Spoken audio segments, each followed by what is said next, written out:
Waziri wa mambo ya kigeni wa Iran Abbas Araghchi, wakati akiwa huko Rome nchini Italy, alikutana na baadhi ya viongozi wa Vatican, huku kiongozi huyo wa Iran akiita Vatican kwamba inapaswa kuchukua hatua za haraka katika kukomesha mauaji ya kimbari yanayofanywa na Israel huko katika ukanda wa Gaza. Waziri huyo wa mambo ya kigeni wa Iran Abbas Araghchi, katika mkutano na maafisa wa makao makuu ya kanisa Katoliki duniani Vatican huko mjini Rome, ametoa wito wa kuchukuliwa hatua za haraka za kimataifa katika kukomesha uhalifu unaoendelea kufanyika katika ukanda wa Gaza na kuhakikisha misaada ya kibinadamu inawafikia raia wa ukanda huo katika eneo hilo ambalo limezingirwa. Araghchi, ambaye alikuwa mjini Rome kuhudhuria duru ya 5 ya mazungumzo yasiyokuwa ya moja kwa moja kati ya Iran na Marekani, siku ya Ijumaa alikutana na Kardinali Pietro Parolin, waziri mkuu wa Vatican. Askofu Mkuu Paul Gallagher, waziri wa mambo ya nje wa Vatican, pia alihudhuria mkutano huo. Araghchi alitoa salamu za rambirambi kwa kuaga dunia Papa Francis na kupongeza kuchaguliwa kwa Papa Leo wa 14 kwa kiongozi wa kanisa Katoliki duniani.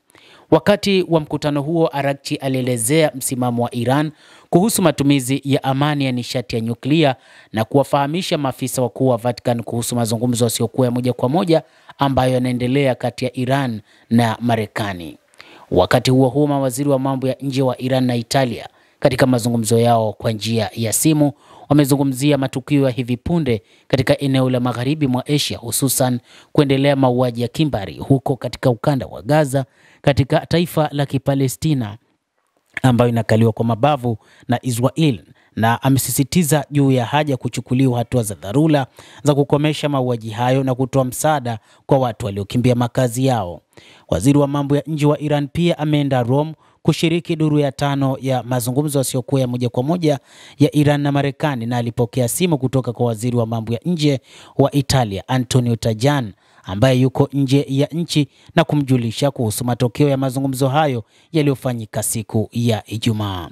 Hata hivyo, wachambuzi wa mambo wanasema kwamba safari ya waziri wa mambo ya kigeni wa Iran Bwana Abbas Araghchi kwenda kuzungumza na kanisa Katoliki ni moja kati ya kazi za kidiplomasia, lakini pia ikumbukwe moja kati ya nchi ambazo Israel hawana uhusiano nao na uhusiano wao ni mbaya ni pamoja na Vatican, ambapo Israel haina maelewano mazuri na kanisa Katoliki, jambo ambalo wachambuzi wa mambo wanasema kwamba hata kama kanisa Katoliki litatoa kauli, lakini ni kama zile ambazo zinatolewa na Katibu Mkuu wa Umoja wa Mataifa Antonio Guterres, ambaye mara kadhaa tangu mwaka 2023 amekuwa akielezea juu ya kusitishwa kwa mapigano kati ya Israel pamoja na kundi hilo la Hamas. Hata hivyo, Vatican kupitia Papa Francis ambaye amefariki aliwahi kuzungumza juu ya kusitishwa kwa mapigano, lakini Israel haikuonyesha kuguswa na mazungumzo yake, licha ya kuja kueleza kwamba moja kati ya watu ambao wamekuwa na uhusiano mbaya alikuwa ni Papa Francis na kanisa Katoliki ulimwenguni. Hata hivyo, hata baada ya kifo cha Papa Francis, iliandika katika mitandao yake ya kijamii kuguswa na kifo cha Papa Francis, lakini baada ya muda mfupi maandiko hayo ya kuomboleza yalifutwa, lakini hayakurudiwa tena, licha ya serikali kusema kwamba yalifutwa bahati mbaya na wala hayakurudiwa kuwekwa upya tena,